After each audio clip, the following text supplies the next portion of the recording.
I'm going to start by doing kind of a finger pull on this question. So 1 is super easy, 5 is super hard. How challenging did you find this question overall? Okay. 1 is easy, 5 is hard. Okay. So I'm seeing some 2s, some 3s, so somewhere around the middle. Not super, super hard, right? That's good to know. So if you felt pretty good about this question, awesome. It tells you you're on a really good track in preparation for the midterm. You might have found this question to overall be okay, but maybe there were a couple parts that were a little bit more challenging. So that's something to keep focusing on. So if there's a part of the question that kind of tripped you up, like the role of theory or some of the functions, you can continue to look at that. Again, this is a good representation of the kinds of short essay questions you should expect to see. So let's talk about it. So I'm curious to hear in somebody's own words what the key difference between verbal and nonverbal communication is. Yeah. I think that verbal communication is actually like typically what you're saying and like what ideas you're trying to convey, and then nonverbal communication like adds to the effect of like how you feel towards it, how you feel towards the person you're talking to, and it helps the listener understand like the situation. Yeah, yeah. So that's definitely the right direction there, right? So it's kind of like a pizza, right? Verbal communication is the pizza. Nonverbal communication is sort of how the pizza is delivered. So did you pick it up? Did you do like a Papa Murphy's take and bake? Did you get it delivered to you, right? All of those things are going to impact the pizza, how fresh it is, how it tastes. But pizza itself, those ingredients are the things that are there no matter what, right? So verbal communication involves words, right? Remember that those words can be both spoken and written. So sending a text is verbal communication because it is using words to communicate. Right, it can be talking to somebody face-to-face, can also be texting and using things like email, one-on-one. So one theory. Does anybody want to share the theory that they chose for the second section here?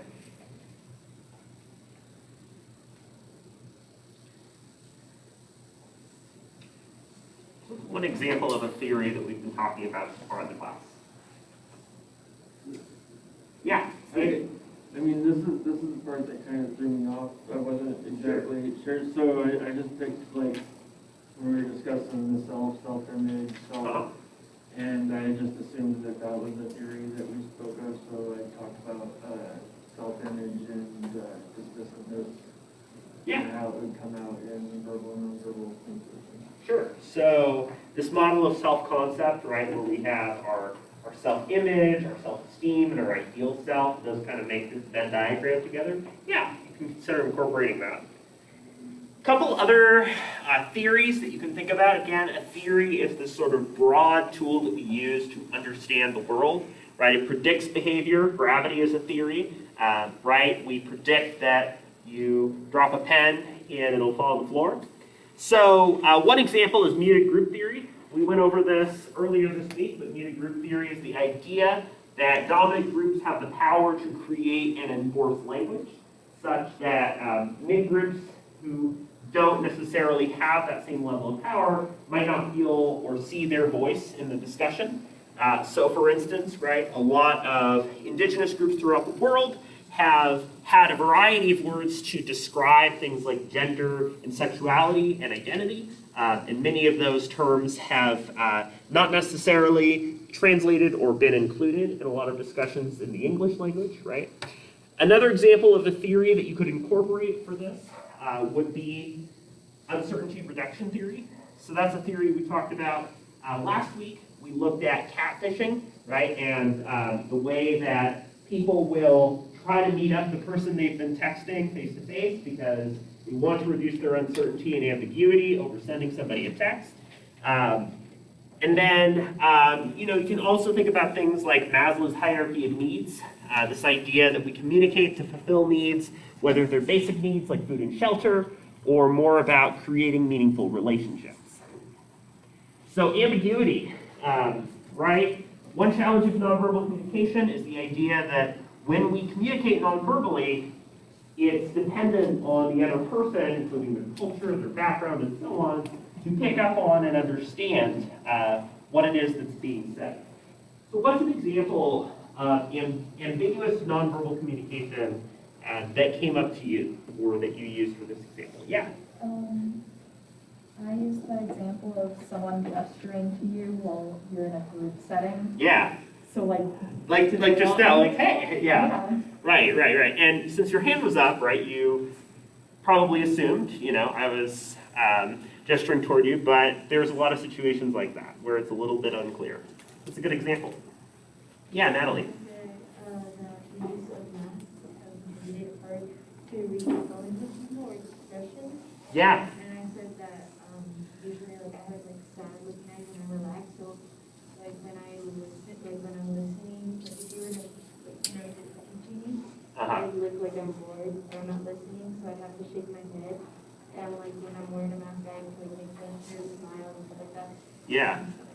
That's a really good point. I like the idea. It's not only that there's a lot that's unclear because of wearing a mask in nonverbal communication, but also that we overcompensate in other areas through things like nodding and other ways to indicate attention and interest. Yeah, that's a really great point. I hadn't even thought of it that way. That's a good one. Right, so I think these are good examples of ambiguous nonverbal communication, right? Whether or not your tone of voice is indicating sarcasm, is one way we could think about uncertain nonverbal communication. Another example is if somebody's being very, playful, they're speaking in a soft voice, they seem very physically affectionate, right? Are they flirting or are they just wanting to be friends? That's another example of ambiguous nonverbal communication too. Culture and so on is going to play a really big role. While emotions and emotional expression are fairly universal, right? We see somebody smiling and we assume they're happy regardless of culture.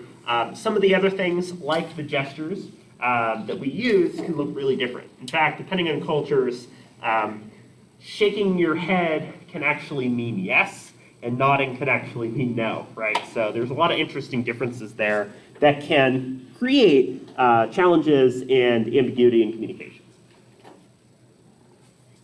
So we talked a little bit with the discussion groups on Wednesday. I know we've got at least a couple groups that are presenting as early as next week, so awesome. Thank you for wanting to take that on. We also talked about nonverbal communication, including some examples. Oh, one other thing I should mention here. What is an example of a function of nonverbal communication? Good luck. What's an example of a function?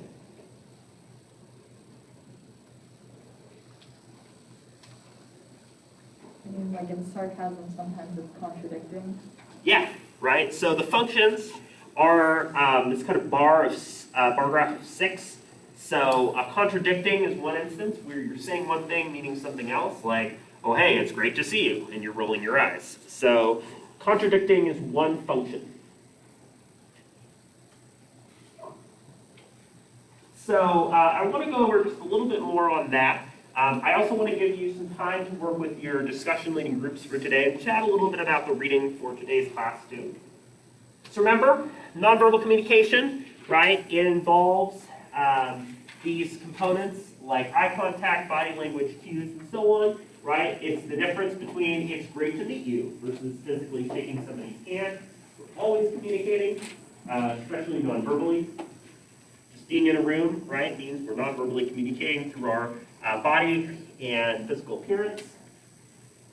These are the functions, right? So contradicting was brought up.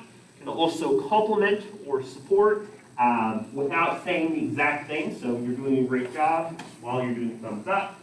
Repeating is saying the exact same thing while holding up a gesture or gesturing in some way. So peace, right? With the peace sign is an example of that.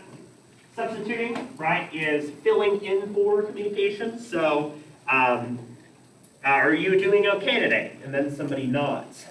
Sometimes, especially in legal contexts, somebody is required to give verbal confirmation. Do you consent under penalty of perjury to testify as a witness? people don't just nod, right? They say, yes, I do.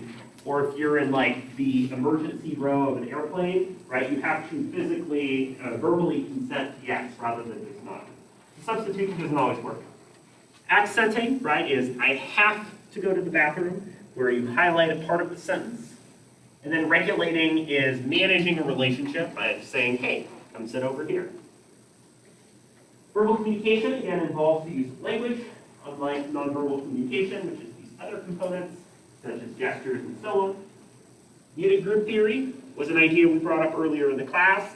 And again, dominant groups, because they create language and sort of enforce language, can create unique challenges. Another instance of this is the use of gendered language, right? So saying fireman versus firefighter, right, is gendered, and might say, oh, he's, or this person is a fireman, right? Can impact the way that we interpret careers and the opportunities available to people on the basis of things like gender, right? Maslow's hierarchy of needs, again, we fulfill different needs in society, whether there are these basic like physiological needs or more advanced things like self-actualization.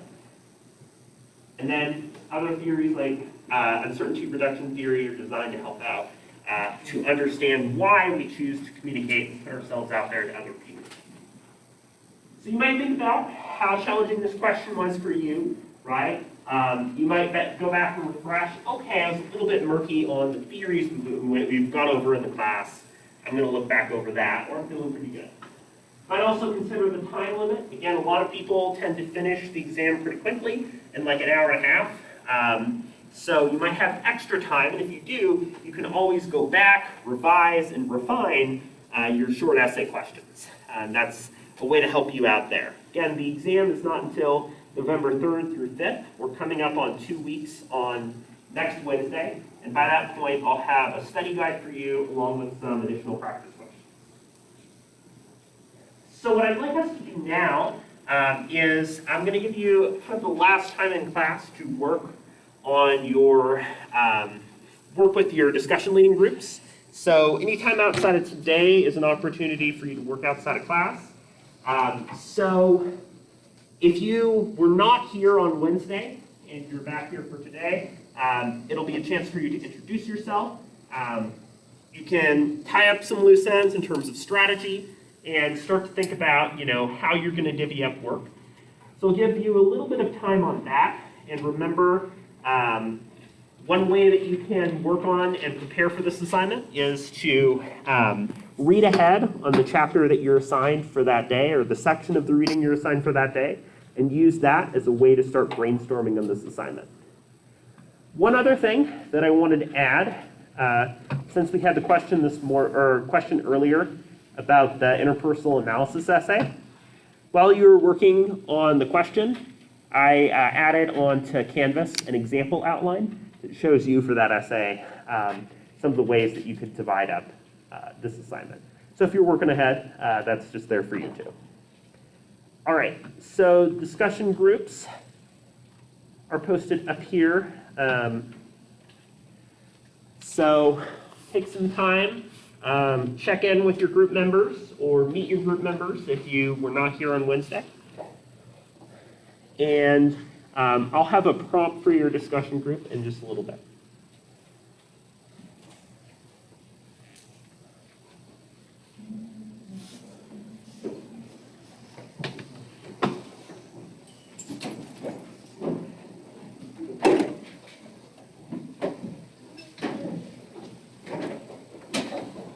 Did you say our exam is Yeah, so it's taken on Canvas, so we're not going to meet in class on that Wednesday or Friday. Basically, there's 72 hours. You can take it from wherever you want, and you'll have 2 hours to take it once you start. I was gonna say my class is supposed to go on some field trip Okay. on the 4th and 5th, but if I could take it from anywhere, then Yeah, and you can do it on the 3rd as well if you want. If it does become an issue and you can't like access it, let me know, and I'll be able to work with you on that. okay. All right, thank you. Yeah. Who's Jill? Let's see. So we've got Jill and Alexis. Where are you on? Yeah. What's that? Can I go to the bathroom? Oh, yeah, of course.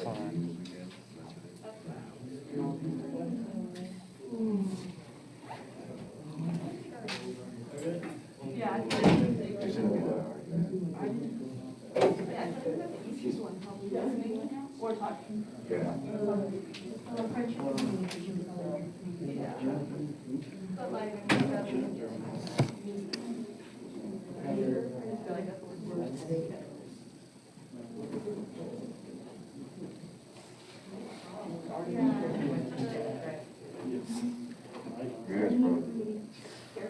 So,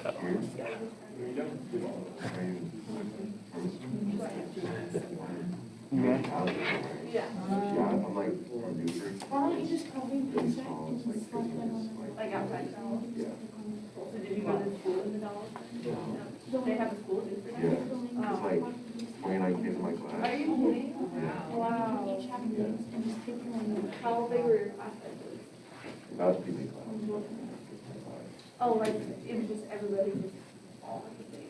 Okay, so Like, our plan that we like have individual classes, like math class. Wednesday was, I don't know what your schedule is over the weekend, but I think we're gonna try to get the meetings I mean, they're done by like, Monday. they're like class you can So take we're your doing own. Yeah. friendship and communication. So It was we'll like- try to read that chapter over the weekend. I'm making an outline and adding more work to it. And then we can split the chapter into three, and each take like 5 minutes and figure those out. My parents were teaching there, actually. Really? Yeah. What they teach? My mom did like middle school, like. So the friendship and communication. Or I still do it. What made you go on to the I just think it's cool. Oh, you do physical? Twin. What? I am. You play sports? Relative? Yeah. What's your EAU? You Rob? WRKIN. I used to play sports in high school, but maybe you run track. You run track?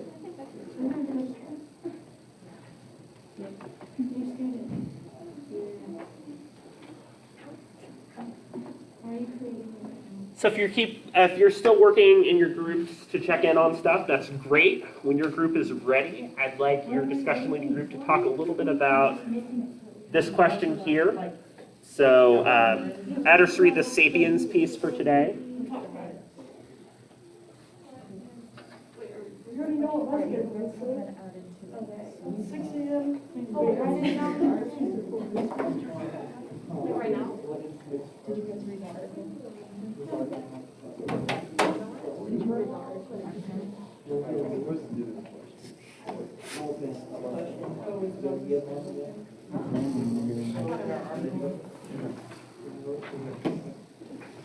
Normally,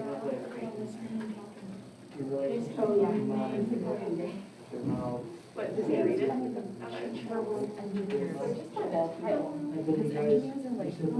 Garbage at anyways. Like my dad is an engineer, and like I've been in lots of jobs with a bunch of engineers, Yeah. and they all look like robots, and it's like, how do you tell what they're trying to say? Or like if your mic's turned on, you can't get it on. Yeah. What's that level? Stop Yeah. worrying about it right now. Who would have that reason? It's also really hard to communicate through, like, when we've had, like, senior class meetings, sometimes they would be virtual, and we'd be trying to, like, brainstorm with ideas, and, like, specific they're not be talking at all, or, like, I mean, we're trying to make progress. Stop worrying. I can like point yeah. I think, and, like, just The most like relatable part Go is just everybody like either not talking or talking for each other. Because like that. Yeah, what's up? For our topic, Uh-huh. it's family and communication, that's what our topic is, but yeah, it's family and marriage relationships. Yeah, so I think that the chapter says that. Where does it stick with family? So I think that if I recall, I broke up the readings so that part of the chapter is more family focused in there, and I think that I like there. And other relationships that later, yeah, so, focus on. If there is anything we want to add, you definitely can. Especially I'm if pretty it's sure just I like had you're stuff up, like I know,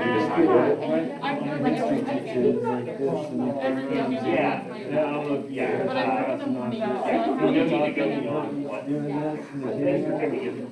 it's really interesting to watch like just this out because in person, like, I think this is Dr. Mary just like keeps like Liam is always like, but like if you can imagine just like hello class.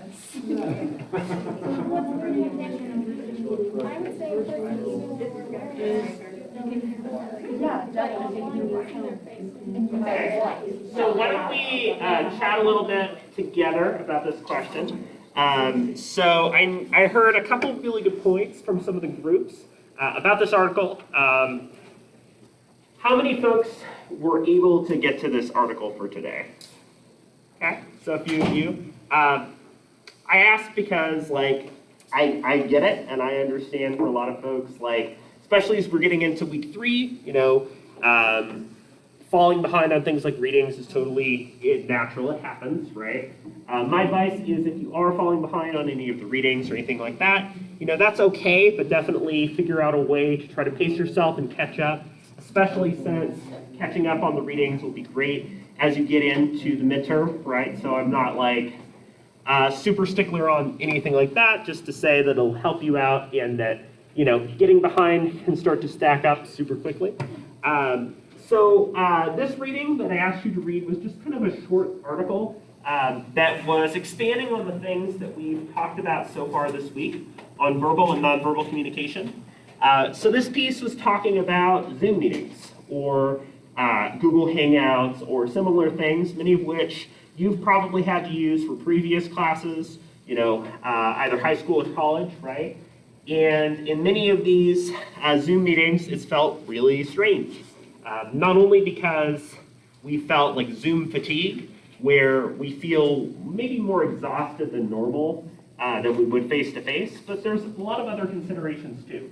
When there's a small box, right, and it's totally flat and two-dimensional, one of the big things that we lose here is proxemics, nonverbal communication that involves the use of physical distancing to other people. Since it's not three-dimensional, it's hard to tell how physically close you are to somebody else, and that's a big thing that we code. Also things like facial expressions, right? Our ability to detect and pick up on people's expressions, their moods, and so on. It's a lot harder when you have this like small flat space within a flat screen. Even something like a smile is a lot easier to pick up on in three-dimensional space. And that's compounded, right, when you have all these boxes together. Things like eye contact are really weird too, especially if eye contact is about like looking at the camera. And there's also, a lot of the other weird kind of technical nitpicks and issues too. There's a joke about how it's like a Zoom meeting is kind of like you're conjuring something, right? Are you there, Margaret? Can you hear us? Like you're like, summoning a ghost or something like that. You have like teachers and professors that don't know how to use the chat, and so people start having conversations in the chat just about the class, which is kind of fun. I think a lot of the ways that we felt challenges with Zoom meetings and classes have been because of nonverbal communication, right? It's a lot harder for us to pick up on nonverbal elements when we just have this small flat box. We don't have the ability to use proximity, to use three-dimensional space, and to communicate with each other with that in mind. Even if we can hear somebody's voice clearly, our brains are working extra hard to pick up on and process all that information, and we deal with things such as sensory overload as well when we have all these screens together. So it helps us to understand, through this reading, which you might consider using for something like an example on a short essay question on the midterm, right? How nonverbal communication is such an important part, up to 93% of how we choose to communicate. So for the main things that we went over for today, right, we went over this practice short essay question, You can always review it if you want to. We'll do one more of these before the midterm to give you another example of what to expect. You did some discussion leading time to hopefully develop a plan going forward. Remember, from this class forward, you'll want to work outside of class on this. Things like Google Forms, chat threads, and so on are great for that. And we talked both about verbal and nonverbal communication.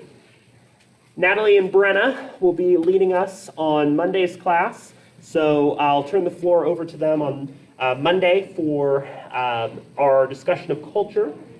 So read these pages for Monday's class. We'll talk about how culture shapes our interpersonal communication that we do every single day. So enjoy the end of your third week here at EOU. Pass forward your practice short essay questions or email them to me if you type them up. Have a great weekend, and I'll see you on Monday.